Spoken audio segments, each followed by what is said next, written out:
Olá, bem-vindos ao FIB Produz. No programa de hoje a gente recebe não mais um aluno, como geralmente a gente tem nos últimos programas, mas um professor do curso de Produção Audiovisual e de Publicidade aqui da FIB, que é o Álvaro Zene Cruz. Obrigada, viu, Álvaro? Tudo bom, Giovana? Tudo bem, obrigado por ter aceito o convite. Vim comentar, inclusive, a respeito de um dos projetos pessoais, né, Álvaro? Não tem a ver com o desenvolvimento das disciplinas, mas um dos projetos que o Álvaro desenvolveu ainda como aluno da faculdade, né? Você já vai contar um pouco mais detalhes. Bom, e esse projeto que o Álvaro vai apresentar pra gente no programa de hoje é um curta de ficção chamado Memórias do Meu Tio. Álvaro, eu queria já te começar perguntando, primeiro uma sinopse breve do que se trata, né, Memórias do Meu Tio, e também em que circunstância ele nasce, o que é esse projeto. Eu sei que veio lá da faculdade, 2011, né, esse material. O que você pode contar a respeito do curta mesmo? Na verdade, é a história do Ariel, um garotinho que tem que fazer um trabalho de escola, e aí ele embarca numa aventura, imaginária ou não, sonho ou não, que a gente queria brincar um pouco com os gêneros cinematográficos. Então ele passa por uma aventura que começa na aventura, no Indiana Jones, tal, depois vai pro filme noir e termina num filme de fantasia, tal, com um embate com uma bruxa, tal. Meio que uma coisa, história sem fim, Castelo Rá-Tim-Bum, etc.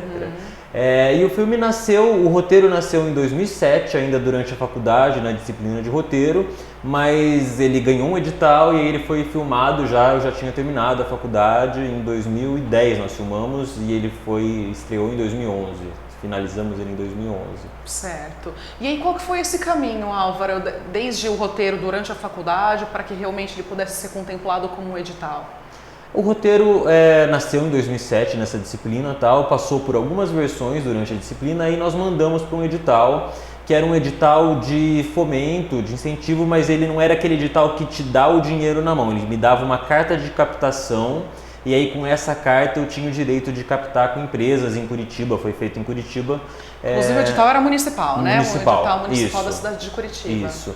E aí com essa carta eu ganhava o direito de captar dinheiro com essas empresas e descontavam no imposto das empresas, tal, para a produção do filme. Então nós ficamos ainda uns 2 anos captando esse dinheiro, tal, não é um processo um tanto quanto burocrático, não muito fácil. E depois de 2 anos, 2009, nós terminamos a captação e começamos a filmar. E aí? Em 2009 a gente terminou a captação, filmamos em 2010, foi isso. E aí, finalizado em 2011. 2011, isso. Ou seja, um processo bastante longo, né? Bastante. Enfim, realmente a gente pensa que às vezes, né, eu como leiga, um curta-metragem, que o processo tende a ser um pouco mais rápido, mas mesmo depois do processo de captação ainda tem um trabalho longo, né, pela frente. Tem um trabalho longo, e pra gente acabou sendo positivo, porque deu tempo de terminar a faculdade, de passar por uma série de etapas, enfim. E aí teve também uma questão que existe a figura do captador, que aí você paga para dar um dinheiro, tira uma parte do seu orçamento para um captador. Nós escolhemos nós mesmos fazermos a captação desse dinheiro, o levantamento desse dinheiro, então demorou um pouco mais também por conta disso. Foi uma experiência, né? Foi uma experiência. O Álvaro, e você se recorda quanto tempo depois de produção, de fato, vocês tiveram, depois de tudo captado? De filmagem mesmo foram 4 dias, né, intensos assim. A pré-produção levou mais, são 5, 6 meses de pré-produção, porque a gente teve que buscar a escola, buscar a locação da Floresta, que foi um parque em Curitiba, o Parque Parigui, que é um parque bem conhecido. Enfim, aí filmagem 4 dias e depois mais uns 6 meses de pós-produção, assim, que entre a montagem aí teve um trabalho longo de pós ali, de efeitos especiais, etc. Então... para de fato fechar o projeto, né? E aí, enfim, uma vez finalizado, na verdade só encerra-se uma etapa para começar uma outra, né? Enfim, talvez tão longa quanto, se não mais. Eu queria saber como é que funciona isso, porque eu sei do edital, enfim, aí existe algum tipo de contraproposta que vocês têm que fazer, alguma coisa que vocês... O que o edital pedia, por exemplo? Uma vez o material pronto, o que vocês tinham que fazer com ele? Qual que era a gente tinha uma obrigatoriedade de estrear lá em Curitiba na Cinemateca, tal, que tem a ver, é uma instituição que tem a ver lá com o próprio edital, com a Fundação Cultural de Curitiba. E aí distribuímos alguns filmes para escolas públicas, essas coisas tal, que era uma contrapartida do próprio edital, instituições culturais de Curitiba. E feito isso, estreado o filme em Curitiba, passada essa obrigatoriedade, a gente começou a distribuir para festivais, que é o caminho do curta-metragem, né? Pois é, e aí como é que foi essa etapa? Você se lembra alguns festivais que vocês participaram? O filme passou por mais de 20 festivais e foi acolhido por uma série de festivais ali, festival de Ouro Preto, Belo Horizonte, Tiradentes, que são festivais que têm uma programação própria para curtas infantis, que é a amostrinha deles lá, então passou pelos 3 festivais. Passou aqui em Ourinhos, ganhou Ourinhos, depois passou pelo Cine em Riba, passou por uma série de festivais e é muito bacana porque tem vários festivais que estão com essa mostra própria para programação curtas infantis, que é uma coisa que tem crescido bastante, né? Inclusive o MIM, que tinha um edital até recentemente, não sei se continua, mas para produção infantil, de curso infantil. E aí com eventos exclusivamente focados para esse fim também. Então é uma vertente do curta-metragem que tem crescido bastante e tem conseguido lugares em festivais. Em Triunfo ele também passou dentro de mostra infantil, então o curta infantil tem uma perspectiva, um viés aí, um destaque especial, né? E aí você falou muito rapidamente, mas ele foi premiado, né, Álvaro? Não só exibido, participante de alguns festivais e premiações. O que você destaca de premiação? Ele ganhou Curta Popular, que é voto popular aqui em Ourinhos, né, aqui pertinho, e ganhou o Cine em Riba alguns prêmios. E circulou por uma série de festivais aí, o que é muito bacana, né? Porque o caminho do curta é esse, e você acaba conhecendo gente, acaba estabelecendo contatos assim E para quem produz, Álvaro, você no caso, junto com a sua equipe, qual que é a importância da questão do festival em si, em termos de portfólio, em termos desse tipo de produção independente, mesmo que fomentado por um edital? É importante como portfólio, como contato, né? Porque vários desses festivais abrem porta para você acompanhar o filme, enfim, debater o filme, e é muito bacana. O contato com o público infantil é muito diferente, né? Imagino porque que muito sincero, né? O público infantil nunca é indiferente, ou ele sempre dialoga com. Então, você tá lá assistindo o filme junto com a criançada e aí você tá ouvindo as crianças comentando alguma coisa, então isso é muito interessante. E também imagino que não vão fazer aquelas meias palavras para dizer se não gostaram, inclusive, né? Tem toda então aquela você percebe, dependendo da sessão que está o filme, você percebe tal filme, a criançada foi mais calorosa com tal filme, menos calorosa com seu filme. Então isso varia muito de sessão para sessão, né? Então feedback instantâneo, quase o teatro, né? Que dizem muito sobre o teatro, realmente, quando você percebe o calor, a recepção ali, realmente na hora. E o Memórias, ele sempre caía muito com um filme de um colega meu que chama Garoto Barba. E são filmes diferentes no sentido de que o Garoto Barba tem mais humor, então ele ia para uma criança mais velha. O Memórias é um filme bem mais infantil, bem mais para esse lado da fantasia. Então, dependendo da sessão, o Memórias era mais caloroso, porque dependia da faixa etária da criançada, e dependia da faixa etária, o Garoto Barba era melhor recebido, porque às vezes eram crianças mais velhas e tal. Captava melhor a questão do humor. Então tinha esse lance de ser um filme que trabalhava com uma faixa etária assim, de crianças menores e essa alusão à fantasia e tal. O Álvaro, já aproveitando o gancho, já que a gente está falando de criança, enfim, esse público infantil, de que forma que você avalia como é produzir para esse público, né? Inclusive nesse caso ou em outros casos que você possa conhecer, tem um grau de dificuldade diferente, um grau de pré-produção, de preparo, de pesquisa, porque tem realmente toda essa particularidade, né, da criança entender ou não entender a questão do humor, a faixa etária. Qual que é a sua visão com relação a produzir para o público infantil? Esse filme eu dirigi com o Alexandre Garcia, um colega meu, amigo meu. A gente tem um caminho de produção aí bastante juntos. E a gente, desde o roteiro, a gente tinha uma preocupação de fazer um filme que fosse genuinamente infantil, porque a gente via muitos curtas-metragens que eram saudosistas e nostálgicos da infância, mas acabavam não dialogando tanto com o público infantil. Então a gente tinha uma preocupação de fazer um curta em que as crianças se interessassem e dialogassem com o filme. Então a gente acabou buscando uma série de referências, o Mágico de Oz, o Castelo Rá-Tim-Bum, que fossem genuinamente infantis. Mas, por exemplo, tem uma preocupação com linguagem, com as palavras. Eu estou falando, por exemplo, eu tenho um amigo que escreve livros infantis.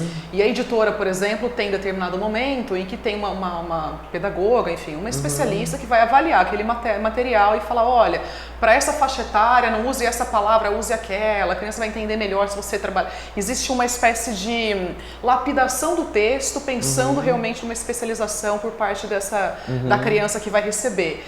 E na parte do audiovisual, tem alguma coisa que a gente pode realmente ter isso em mente? No roteiro a gente busca não usar uma linguagem tão rebuscada, né? Uma coisa que seja acessível para a criança e usar uma linguagem visualmente atraente, né? Cores, etc. Um cenário mais rico, o cenário da Casa da Bruxa foi um cenário que a gente teve uma preocupação toda especial. Enfim, então há essa preocupação. A gente teve o nosso ator que faz o tio, ele é italiano, então ele tinha um sotaque um tanto quanto carregado, e essa foi uma grande dúvida depois do filme. E agora, a gente bota a legenda, mas enfim, não é toda criança que lê legenda, né? Tem um público infantil aí que ainda não é alfabetizado, e aí e aí, o que vamos fazer? Vamos ou não vamos botar a legenda? Decidimos por não colocar a legenda, achamos que era compreensível o sotaque dele ainda. Mas enfim, coisas que vão aparecendo durante o processo. São alguns elementos a mais, né? Do que você estiver pensando num público, não sei se convencional, mas enfim, adulto ou juvenil de repente, né? Álvaro, entrando diretamente na questão da produção, ou enfim, de uma forma geral, até você participa ou assina, né? Roteiro, direção, edição e montagem, né? Eu queria saber, especificamente dessa sua área que você atuou mais diretamente ou de uma forma geral, o que de repente você consegue lembrar, enfim, contar a respeito do que deu errado, alguns obstáculos que possam ter surgido, até porque os alunos, a gente sempre fala disso aqui, mas é legal para os alunos perceberem que são etapas que fazem parte, né? Aquilo que talvez ocorra como não previsto, enfim. Vocês tiveram algum tipo de...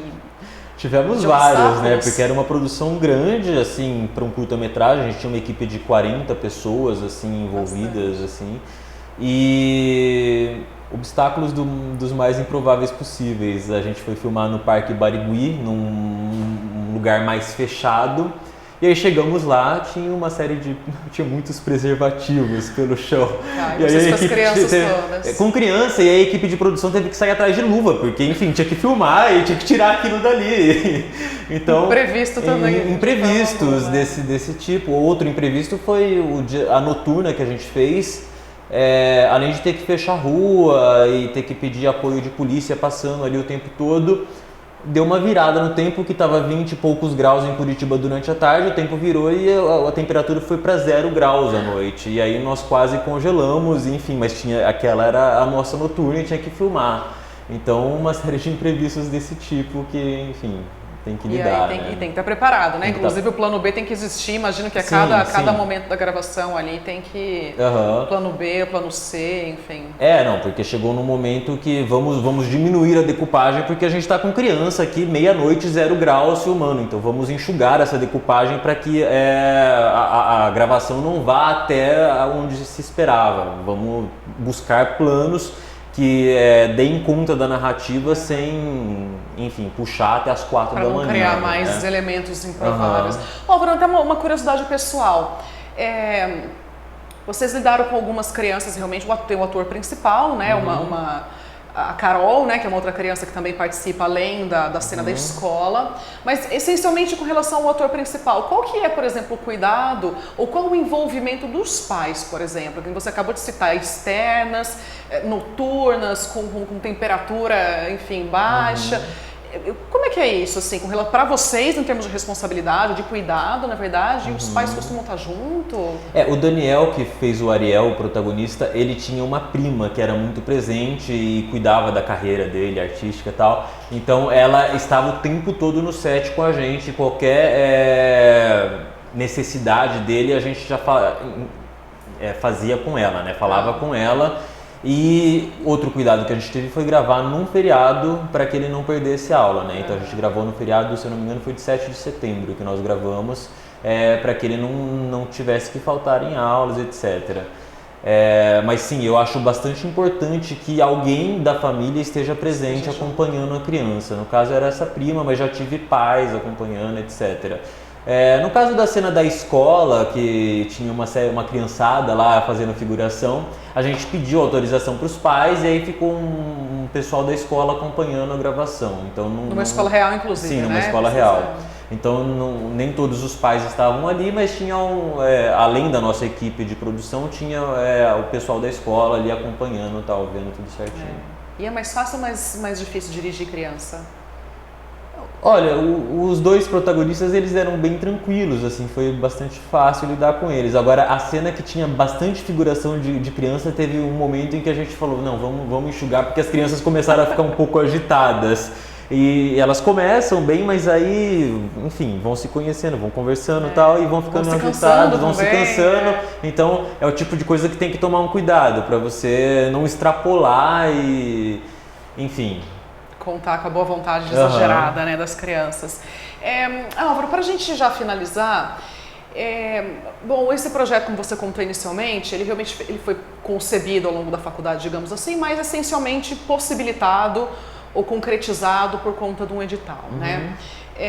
E a gente conhece diversos prós e contras, ou enfim, vantagens e desvantagens de se trabalhar com essa modalidade de produção, por exemplo, mas eu queria conhecer a sua opinião, principalmente para que os alunos também levem isso em consideração, como recém-formados principalmente, de repente quando o mercado ainda não deu conta de absorvê-los, pensando em produção independente. É um caminho bastante interessante. Como é que você enxerga esse caminho dos editais, essencialmente, dos festivais de uma forma geral?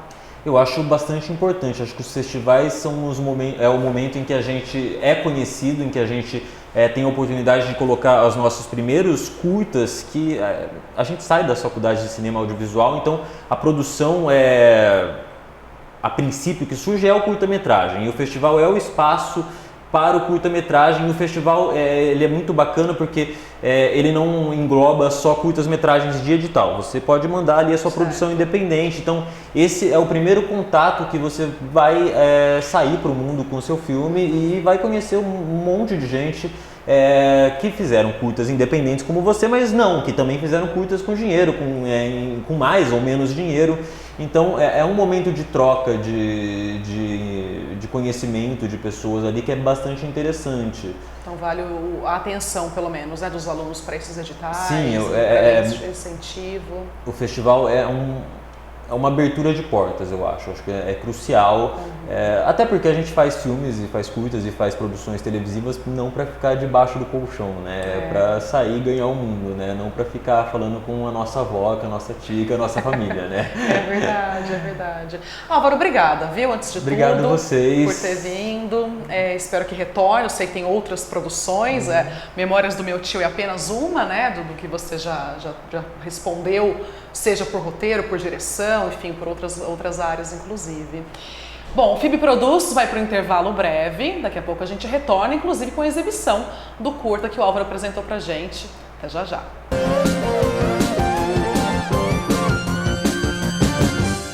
Quer saber o que eu tô aprontando aqui? Entre no nosso site e acesse o FIB Dicas. Eu já postei um monte de vídeos lá falando dos cursos da FIB. Eu tô te esperando no FIB Dicas, hein? Até mais!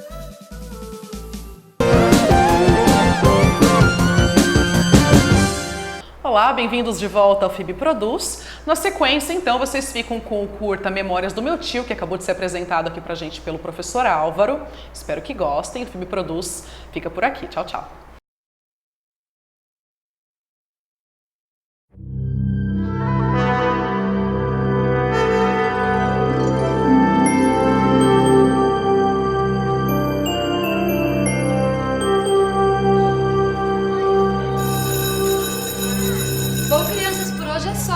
E não esqueça do trabalho de vocês para a próxima aula, hein? Sobre alguém da família. Professora, pode ser em grupo? Dessa vez é individual. Professora, posso falar sobre meu tio astronauta? Astronauta? E eu, do meu avô que inventou milhares de bombas. Nossa, gente, vocês podem falar sobre quem vocês quiserem. Contanto que vocês caprichem e tragam para a próxima aula. Tá bom? Bom dia, professora Maricota. Getúlio Fagundes. Bom dia. Shhh! Silêncio agora! Quietos! O diretor Fagundes veio dar um recadinho a todos. Por favor, fale, diretor. Bom dia, crianças.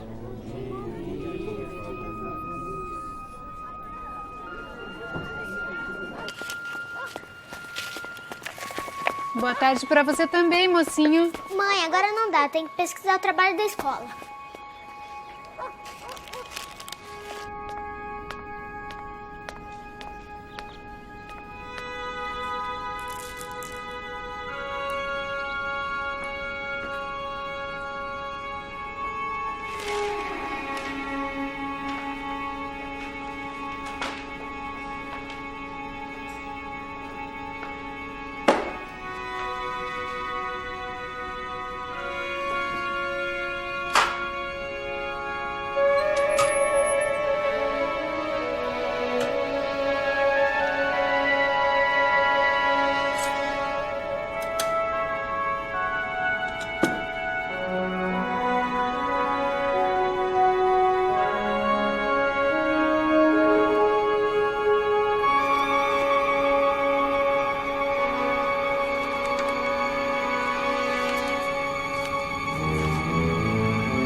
Então, garoto, quer conhecer o meu tesouro? Quem é você? Eu vou chamar minha mãe! Ô, mãe! Ah, ora. Mexe nas minhas coisas, lê as minhas anotações e ainda tem a paixão de perguntar quem sou eu. Quem é você? Eu sou seu tio-avô, Heriberto. Heriberto? Isso mesmo. Tio-avô? E agora ponha-se logo de pé, rapazzote. Preciso encontrar o meu tesouro. Que tesouro? Depois eu explico, vamos. Onde a gente vai? Depois eu explico.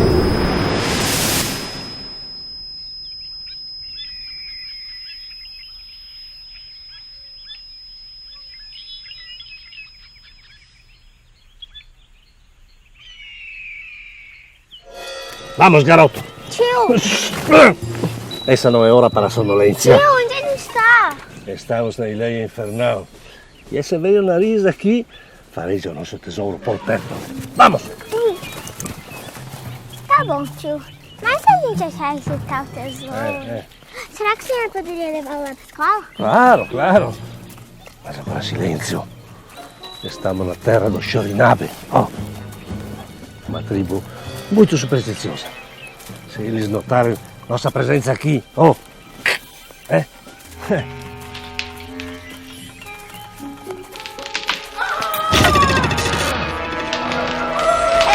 que já tem... corre!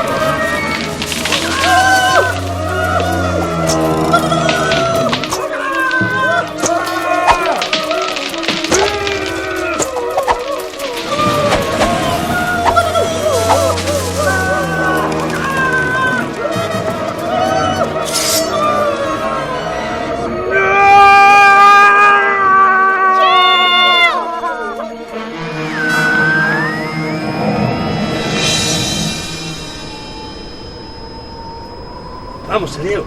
Ande, enquanto ainda temos tempo. Estamos na dianteira da situação. Tio, o senhor tá vivo. O que aconteceu? Deixa de bobagem, garoto. Claro que estou vivo. Vivo e rico. Só este está em um buraco que apareceu no meu chapéu. Como assim, rico, tio? Elementar, caro Ariel. Enquanto você estava perdido na sua imaginação, o seu velho tio aqui encontra e toma posse do tão procurado tesouro. Antes que eu esqueça. Toma. Pegue isso, guarde isso com cuidado. E agora vamos, não há tempo a perder. Vamos!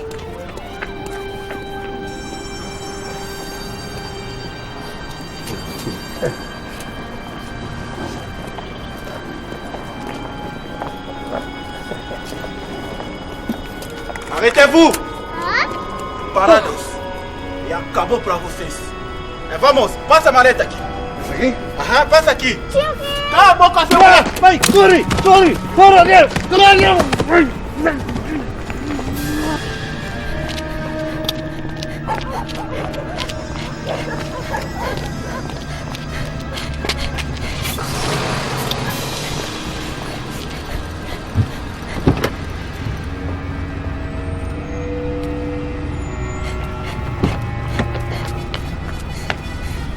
Ora, Ariel. Não te ensinaram na escola que você não deve pegar o que não é seu, não? Hã? Vamos, garoto. Me passa a maleta. Agora. Senão você nunca mais verá seu velho tio com vida.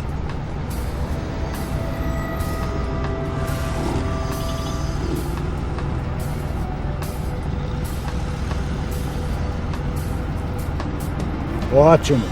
Bom, menino. Klaus, leva o garoto pro carro. Carro, moleque.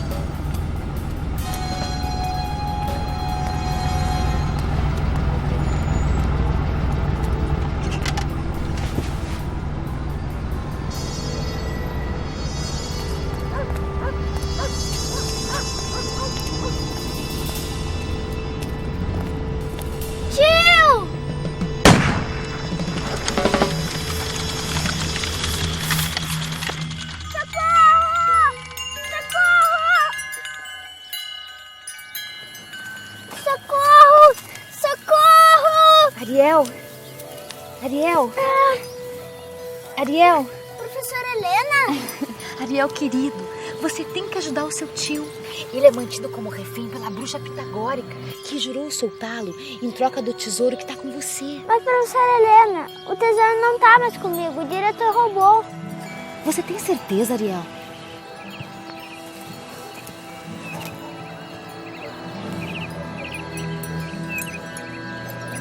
Mas esse é o tesouro, professora Helena?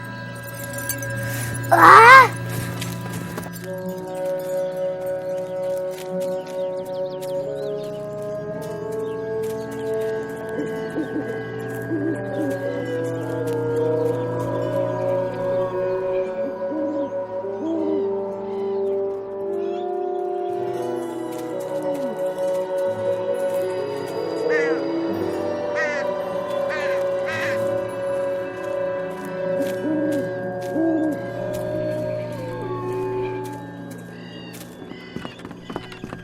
Ora, se não é a nossa bela adormecida. Achei que não fosse aparecer a tempo de se despedir do seu querido tio. Oi, garoto! Aonde você está? A gente não tinha combinado que você deveria chegar um pouco mais rápido. Solta meu tio, dona Maricota! É pitagórica, querido, pitagórica. E só por esse rinho bobo, você já perdeu metade da minha paciência. Vamos ao que interessa. Cadê o tesouro? Não tá comigo. Carolina! Ariel, por favor, me tira daqui. É isso que você quer, bruxa? Finalmente você entendeu. Me dá aqui. É todo seu. Se você conseguir pegar.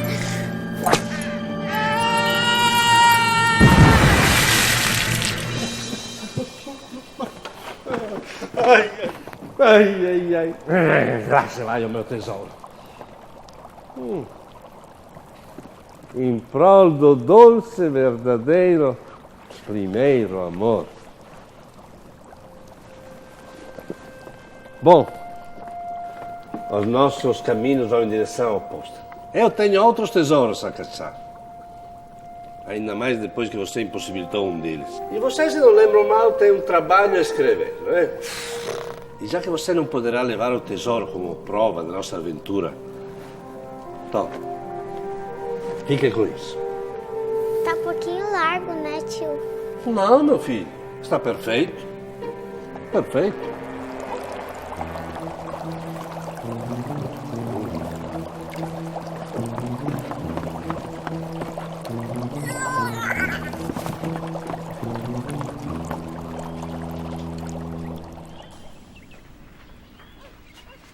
Ariel, acorda pra ir pra escola. Mãe? Cadê o tio Heriberto? E a Carol? Tio Heriberto? Seu tio avô Heriberto? Não lembrava que você tinha conhecido ele. Mas ele tava lá, atrás de um tesouro. E tinha uma bruxa pitagórica. Você tava sonhando, querido. Seu tio Heriberto, ele morreu já faz muito tempo. Isso que dá, você fica assistindo televisão até tarde e dá nisso. Fica tendo esses sonhos malucos. Eu não assisti TV até tarde. Sei. Então, se vista aqui, o café tá na mesa, tá bom?